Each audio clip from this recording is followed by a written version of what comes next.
আসসালামু আলাইকুম রহমতুল্লাহি ওয়া বারাকাতুহু।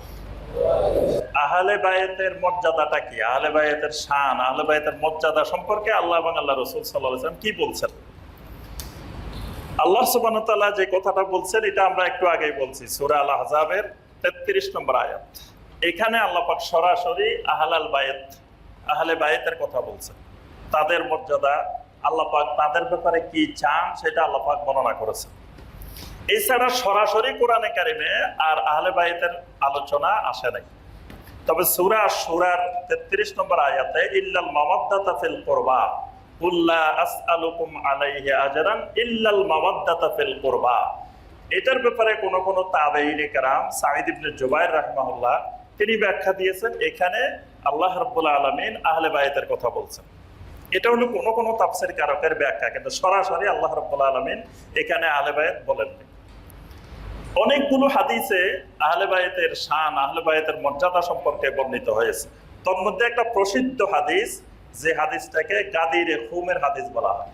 তবে গাদিরে খুমের এই হাদিসটি সহিহ আল বুখারী, সহিহ মুসলিমে এসেছে, কিন্তু আবার এটাকে শিয়া সম্প্রদায়ের অনেকগুলো হাদিসের গ্রন্থ আছে, কিন্তু সেই হাদিসের মধ্যে অনেকগুলো বাড়তি অংশ আছে যেগুলো এই আমাদের যে প্রসিদ্ধ হাদিসের গ্রন্থগুলো এগুলোর মধ্যে নাই।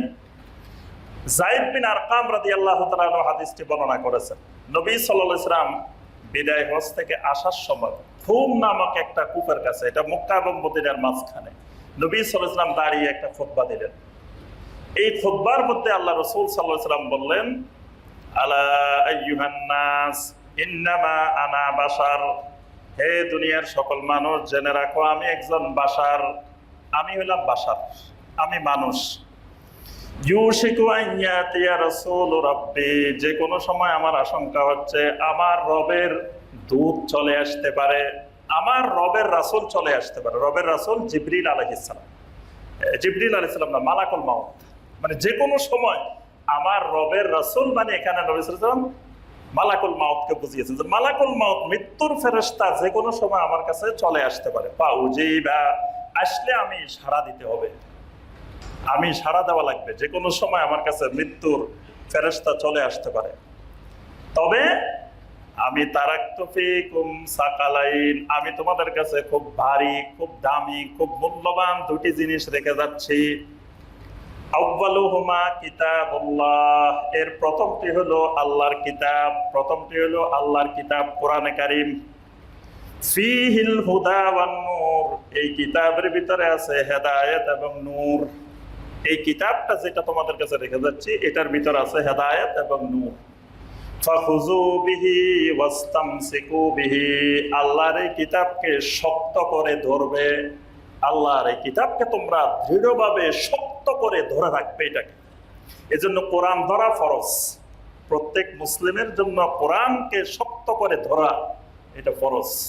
নবী সাল্লাল্লাহু আলাইহি ওয়াসাল্লাম বলেন, আমি প্রথমে তোমাদের কাছে এই ভারী সম্মানিত মূল্যবান যে জিনিসটা রেখে যাচ্ছে সেটা হলো কিতাবুল্লাহ, আর দ্বিতীয় যে জিনিসটা রেখে যাচ্ছে সেটা হলো ওয়া আহলু বাইতি, আমার আহলে বায়াতকে রেখে যাচ্ছে।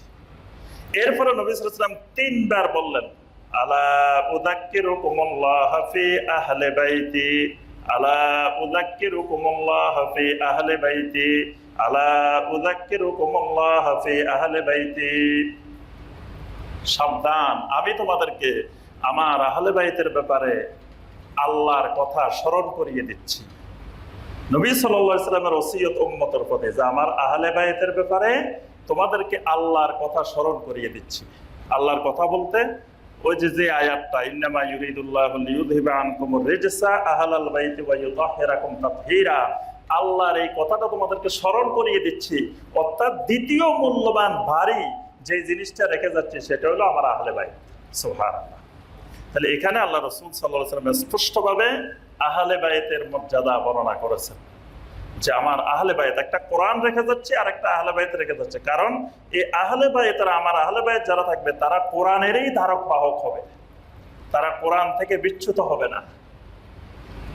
আরো অনেকগুলো হাদিসে আল্লাহ রাসূল সাল্লাল্লাহু আলাইহি ওয়াসাল্লাম আহলে বায়াতের মর্যাদা বর্ণনা করেছেন।